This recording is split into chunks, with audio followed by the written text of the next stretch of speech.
Hello, j'espère que vous allez bien et que vous êtes motivés aujourd'hui parce que j'ai une vidéo de ouf que je voulais vous faire. Parce que je sais que vous êtes très nombreux à chaque fois à me dire que vous n'arrivez pas à avoir de demande sur Malte, que vous n'arrivez pas à stabiliser vos revenus, que vous avez l'impression d'avoir déjà optimisé votre compte, vous comprenez pas pourquoi ça fonctionne pas, que en dehors de Malte, vous faites de la prospection, vous faites aussi, enfin vous répondez à des annonces, vous faites aussi un peu de contenu, mais au final il n'y a rien qui aboutit vraiment. Et vous êtes tout le temps en phase de up, down, des mois ça va, des mois ça chute.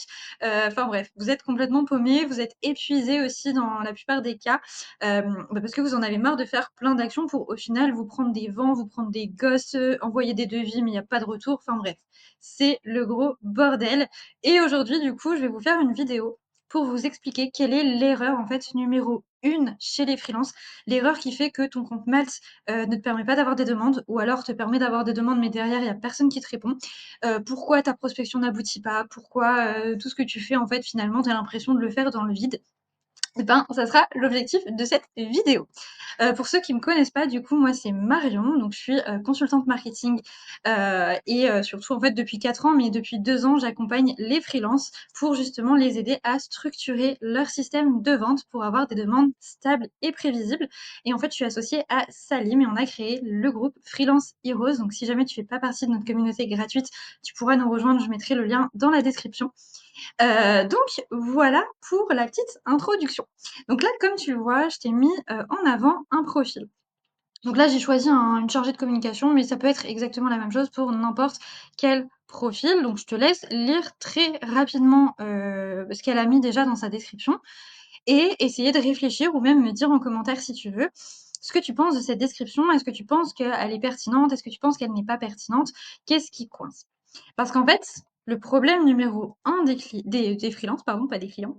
Le problème numéro un des freelances, c'est qu'ils ne savent pas comment faire pour vendre. C'est-à-dire que les freelances, il y en a beaucoup qui se lancent et ils font des actions un petit peu au feeling.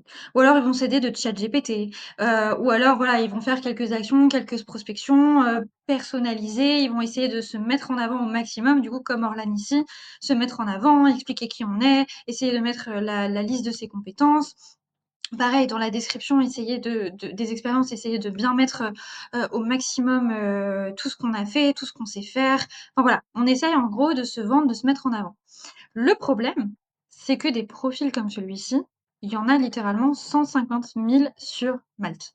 Je peux te cliquer sur n'importe quel profil au hasard et tu vas voir que, ça va être exactement la même chose, le même type de profil, le même type d'approche, voilà. Donc là, pareil, elle se présente, elle nous fait une liste à puces et dans sa description, elle nous explique ce qu'elle fait avec la liste à puces de ce qu'elle fait. Et on peut cliquer comme ça au hasard sur, 1 milliard de comptes et tu vas voir que toi aussi, tu peux faire la même chose. Voilà, là c'est pareil. Là, elle a essayé de mettre, de l'autorité au début, ce qui est plutôt positif, mais au final, c'est exactement la même chose. Donc du coup, ma question c'est: comment est-ce que toi, en tant que freelance, en fait, pourquoi on devrait payer pour toi et pourquoi surtout on devrait payer plus cher pour toi? Par exemple, pourquoi je devrais payer pour Orlan pour s'occuper de mes réseaux sociaux plutôt, que, Charlotte, Andrea, Étienne, Pauline, j'en sais rien, qui ont les mêmes compétences, qui vendent les mêmes services, qui ont les mêmes outils et qui en fait font exactement la même chose. Ici sur ce compte, pour ceux qui me suivent, pour ceux qui sont dans le school, vous le savez déjà, ce qui est problématique, c'est que la personne, elle se met en avant elle-même. Il faut savoir qu'on n'est pas des salariés en freelance. En freelance, on est des entrepreneurs, on vend la solution à un problème.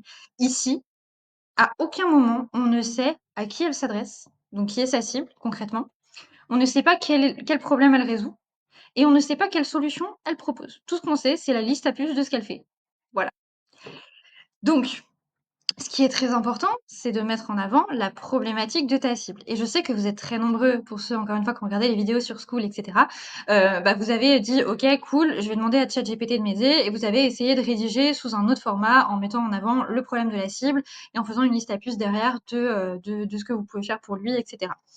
En fait, pourquoi est-ce que ça suffit pas de faire ça? C'est parce qu'en fait, l'objectif, c'est de comprendre la psychologie de ton client. Pour savoir quoi lui dire, pour savoir comment l'impacter, pour savoir comment faire une offre irrésistible. Parce que là, il y a même pas d'offre. En fait, il y a ni cible, ni offre, ni copywriting. Parce que, en tant que chargée de communication dans différentes entreprises, OK, mais c'est-à-dire? En fait, tu fais quoi? Tu es chargé de communication, ça veut dire quoi en fait? Enfin, tu m'aides à faire quoi? Enfin, tu vois ce que je veux dire? Il y a pas d'offre. Il y a pas d'offre, il y a pas de spécialisation, il y a pas hem de structure claire, on n'a pas de positionnement clair, on ne sait pas en fait vers quel problème elle résout, comment elle fait pour le résoudre et vers quoi en fait on peut aller comme résultat. Et ça en fait le truc c'est que même si tu t'aides de ChatGPT et que tu dis voilà, je suis chargée de communication, essaie de me rédiger un truc, avec du copywriting en mettant en avant les problèmes et tout, potentiellement oui, il va te sortir un truc qui est potable. Le problème c'est que derrière, quand tu vas faire ton call, quand tu vas répondre à tes messages ou quand tu vas envoyer un devis, tu vas te prendre un vent. Pourquoi? Parce que toi-même, tu n'auras pas connaissance de la psychologie de ta cible et tu n'auras aucune idée de quoi lui dire, sur quoi appuyer, comment lui parler pour lui donner envie de signer avec toi. OK? Donc premier élément primordial, arrêtez de vous voir comme des salariés. On s'en fiche que tu t'appelles Orlan, on s'en balèque encore plus que tu t'es dit que 2023 serait ton année. J'en ai rien à battre, moi je veux payer un service pour résoudre mon problème. Si dans ta description, je ne sais pas qui tu cibles, je ne sais pas, quelle est ton offre, je ne sais pas concrètement quel est ton positionnement, ta spécialisation, dans quoi est-ce que tu as une expertise, je vais pas te contacter. OK? Donc ça, c'est très important, prenez-le en compte quand vous faites votre description sur Malte. Ensuite, là, dans le cas, par exemple, de communication, il y a pas de portfolio, mais c'est très important aussi d'avoir un portfolio qui soit détaillé, où on comprenne exactement quel problème vous résolvez, ultra important. Et ici, pareil. En fait, dans les expériences, si vous vous contentez de faire une liste à puces des expériences, OK, c'est cool parce que on sait qu'elle a géré les réseaux sociaux, qu'elle a fait X, Y, Z, mais encore une fois, elle n'a aucune spécialisation. Donc du coup, en fait, on sait toujours pas quel problème elle résout et on sait toujours pas à qui est-ce qu'elle s'adresse. Donc du coup, dans les expériences, pareil, il faut toujours, toujours, toujours mettre en relation avec la problématique principale de votre cible, la problématique douloureuse de votre cible, pour qu'on puisse en fait se reconnaître et pour que votre client puisse se projeter dans les résultats potentiels attendus quand il va travailler tout simplement avec vous. OK? Et c'est pour ça que c'est extrêmement important d'étudier la psychologie de sa cible pour qu'on puisse savoir exactement ce dont il a besoin, qu'est-ce qu'il a déjà testé, qu'est-ce qu'il n'a pas envie de tester, de quoi est-ce qu'il a peur, c'est quoi ses objectifs, c'est quoi ses rêves, enfin voilà, tout en fait, tout ce qui se passe dans sa tête. Et c'est comme ça que vous allez réussir à réellement vous démarquer. OK? Voilà par rapport à ce que je pouvais vous dire par rapport à ce profil-là.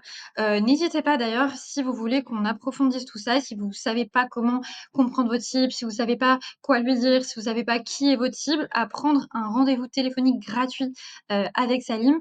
Donc c'est pas un commercial ou quoi que ce soit qui vous parle, c'est vraiment Salim, qui est justement copywriter et expert en acquisition client, qui pourra vous aider à mettre ça au clair, à reprendre votre positionnement, reprendre en fait, la mise en avant de la transformation de votre client pour non seulement débloquer votre profil Malte, mais encore une fois, ça marche pour absolument tout. Ça marche aussi pour la prospection, ça marche aussi pour la création de contenu. Si vous savez pas à qui vous parlez, si vous vous contentez de faire des messages entre guillemets bateaux ou des messages de chat GPT plus ou moins personnalisés, mais qu'au final vous savez pas vraiment ce que vous faites, enfin voilà, vous n'avez pas vraiment de notion marketing, vous n'allez pas avoir de retour et encore moins un système stable. On peut pas avoir un système stable si on fait des actions au feeling.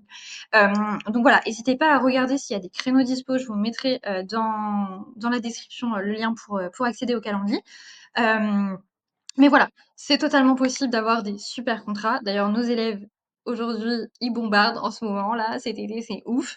Donc voilà. Et en fait, la seule chose qu'ils ont mis en place, c'est qu'ils ont compris qu'ils devaient apporter une transformation. J'insisterai jamais assez là-dessus. Et surtout, essayez d'approfondir. Si vous êtes web designer et que vous dites, bah moi, ma transformation, c'est que je vous fais un site web pour les conversions. D'accord, mais les 150 milliards d'autres designers, c'est la première chose à laquelle ils vont penser eux aussi. Donc c'est important de se trouver quelle est votre expertise à vous, sur quoi est-ce que vous êtes peut-être plus doué que les autres, ou alors une problématique peut-être un peu plus approfondie, ou alors une méthode particulière que vous avez. Voilà, en tout cas, essayez de trouver un élément démarquant et mettez-le en avant dans votre description et également dans vos expériences et dans le portfolio, on doit avoir des illustrations. Voilà, j'espère que c'était assez clair pour vous. J'attends vos retours dans les coms si vous avez des questions. Pour ceux qui veulent que j'analyse leur maths, vous pouvez aussi rejoindre le groupe School si ce n'est pas déjà fait et nous envoyer votre lien pour qu'on check rapidement. Et puis voilà, je vous dis en tout cas à très bientôt. Merci d'avoir regardé cette vidéo. J'espère que ça vous aura un petit peu éclairé.